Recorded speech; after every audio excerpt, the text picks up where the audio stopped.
Power has been a bit of a point of contention when it comes to Nintendo for the last couple systems. Ever since the Wii, they have focused on having systems that don't really focus on pushing the boundaries of what hardware is capable of, and instead been more focused on the library of games and maybe adding in some kind of fun gimmick. And even with the Switch, as big of a success as it is, power has been a bit of a touchy subject, especially when it comes to how some even first-party games have ran on it, namely Pokemon, and how with some third-party titles that are multi-platform, how the Switch version stacks up against its competition.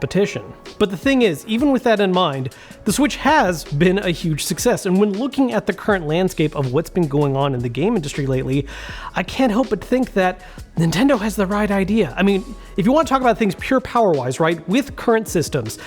while it's not necessarily the actual best metric to use, teraflop has become kind of a very common shorthand for when looking at what each system is capable of, and when using that, you're looking at, the Xbox Series X offering 12 teraflops, the PS5 offering 10.28, and the Nintendo Switch is sitting here continually releasing more and more games and having the success that it's had with 0.5 while docked. And the reason why I've been thinking more about this power debate isn't just because of what's been going on with Xbox and PlayStation, but also looking at the future that Nintendo is currently building out with their impending next system. And while they have yet to give us any kind of specific hard information on it, there have been some leaks and rumors suggesting that for this next system's docked mode, we might be seeing something around 4 teraflops. Less than half the numbers that the Xbox Series X and PS5 are hitting, but about on par with what the Xbox Series S is doing. And in my mind, especially when it comes to Nintendo, this might just be the perfect balance point. What this balance point really achieves in my mind is, one, having a system that is still not particularly demanding power-wise, and therefore allows Nintendo to focus on making games that are, resource-wise, not really all that intensive, at least compared to what other companies are doing for maintaining their style of AAA games. While at the same time, two, having a power level that still makes it fairly enticing and friendly to third-party companies that want to release their more demanding games, albeit at a lower performance profile than we're seeing on systems like the Series X and PS5. To that first point, like I mentioned earlier, Nintendo has been generally more focused on making systems that are less demanding power-wise than their competition. This wasn't always the case. Up through the GameCube, they were always making systems that were competitively pushing what hardware was capable of at the time, but starting with the Wii, they really instead leaned towards things that were more focused on building up their own library of first-party games focused on more innovative gameplay. Now, in the case of the Wii, while that was a major success sales-wise, I think it did run into the issue of messing with their image a little bit. It was the first generation where they really intentionally chose to have a less powerful system,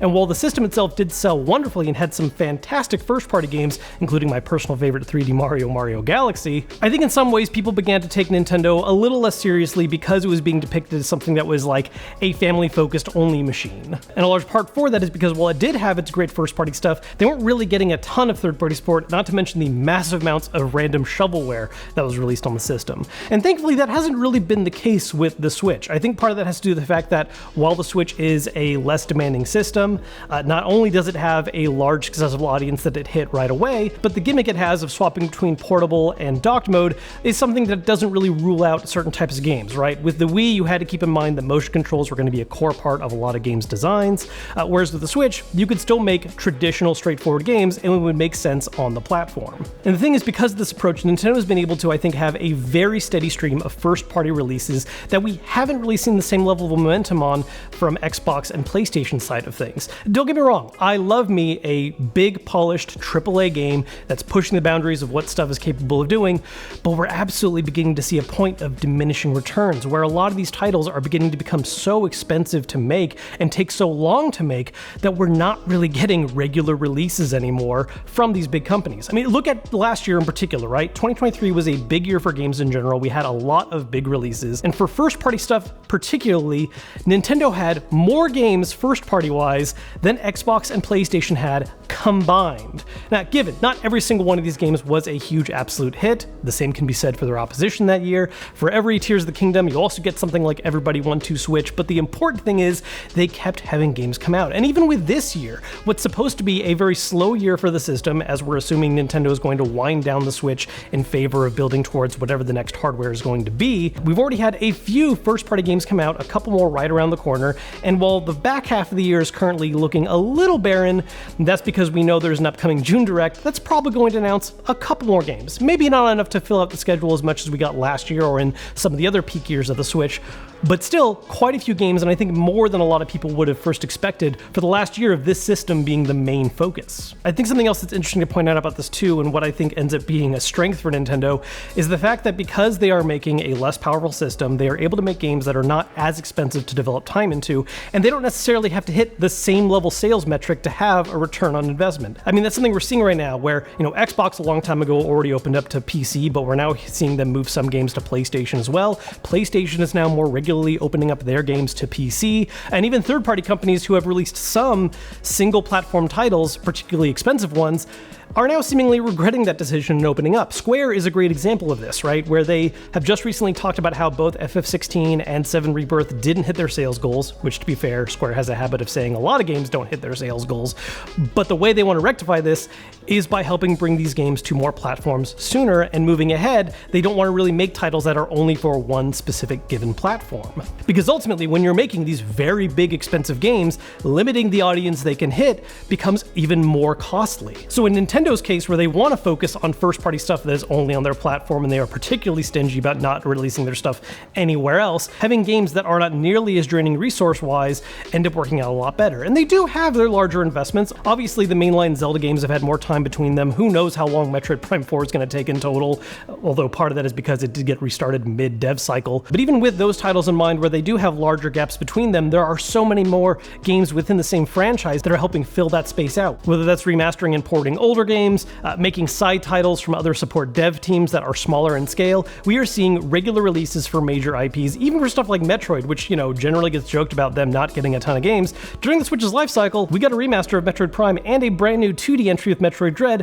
while we're still waiting for Prime 4, which hopefully is going to be sometime in the next year. Now again, the downside to this though is that while this less powerful focus has been great on their first-party front and releasing steady games, it doesn't always work out great for third-party support, right? There are companies that have made games that simply are well outside the power level of what the Switch is capable of doing, especially now with the Series X and PS5. The gap was a little smaller back with the PS4 and Xbox One. And even for those games that can be released multi-platform-wise, the Switch version isn't always the preferable choice. Even though it offers the option to play portably, performance-wise it might be something that is just not nearly as stable as what we're seeing on other systems. There might be some major compromises visually, and in other cases it might even just be a more noticeably buggy version than what's coming out on other platforms. And if what rumors and leaks suggest are true, that the next system, power level-wise, is something on par with the Xbox Series S, well, that's a lot more interesting now, because while the Series S has been its own can of worms debate-wise, some people aren't a fan of it because they think it's holding back what's possible in the Xbox Series X and PS5. That's a whole other conversation, but it ends up working out in the favor of Nintendo in this case, because now devs who have already been having to keep the Series S in mind are now going to be looking at this Nintendo system that is offering a similar power profile, and are now able to bring games that are planned for current-gen systems over to that as well. Again, it's not necessarily going to be the absolute best looking or running version of a game, but if it's competitively close enough to where it's going to compete with, say, Xbox's own lower price option, I think we can expect to see a lot more games come to this platform, especially based on the talks that have been happening. As I mentioned earlier, Square, for instance, has already talked about wanting to go more multi-platform with all their games moving forward, and that's not just in the sense of PC and Xbox releases. They want to bring stuff to Nintendo whenever possible as well. And in the past with the regular Switch, obviously that was an option for some games and is something they've maintained. We've seen stuff like Octopath Traveler have multi-platform releases on the Switch, but when it comes to their bigger budget games, stuff like 16, 7 Rebirth, so on, definitely wasn't an option to have on that system. And while something like a Switch 2 is definitely not going to be the optimal, best looking version of it, it might be able to hit just the right level, where especially when played in handheld mode or being ran at a lower resolution and docked and taking advantage of some upscaling techniques, could still end up being a very viable option. It's been an assumption for a long time in games that the biggest, AAA stuff that's going to be successful are the games that are really pushing what hardware is capable of. And that's a paradigm that I think is beginning to shift more and more. Not only because we have things to point to like surprise successes of games that are nowhere near pushing any kind of technological limit, but also because of the fact that while, yes, these big AAA games are celebrated and enjoyed, a lot of them are just becoming too expensive to really maintain. And we're seeing that happen, where not only are there fewer first-party titles that are coming out at a slower interval. But in a lot of cases, even with success, studios are getting hit with things like layoffs, because even with the success and performance of these games, it's not always going to be enough to match how much went into making them in the first place. Big budget games are shiny, but at the end of the day, when I'm looking at the Nintendo library and how much stuff has regularly released and is at the end of the day fun, regardless of whether or not it's the absolute prettiest thing that comes out, and in many cases still look great because they rely more on art direction than rather trying to recreate realism, I feel more and more like this is going to be the general direction that ends up becoming more important in the future. At least that's my 2 cents on it. I know I'm not the only one who's been thinking about this lately, just looking at what Nintendo's been able to achieve with the Switch, and while there have been great games on Xbox and PlayStation, there's been their share of negative news as well, along with the massive amount of layoffs that have been happening industry-wide, and just making me think more and more that Nintendo made the right call back when they focused on less power. It may have been a little early with the Wii, but with the Switch, it has certainly worked out beautifully for them. As always, if you enjoyed this video, hit the thumbs up button to let me know. Subscribe if you haven't yet. I got more stuff on the way soon. More Nintendo content, Xbox, PlayStation. I'm also planning to focus a little bit more on PC handhelds in the near future, so make sure to subscribe so you don't miss out on any of that, and I will see you guys later.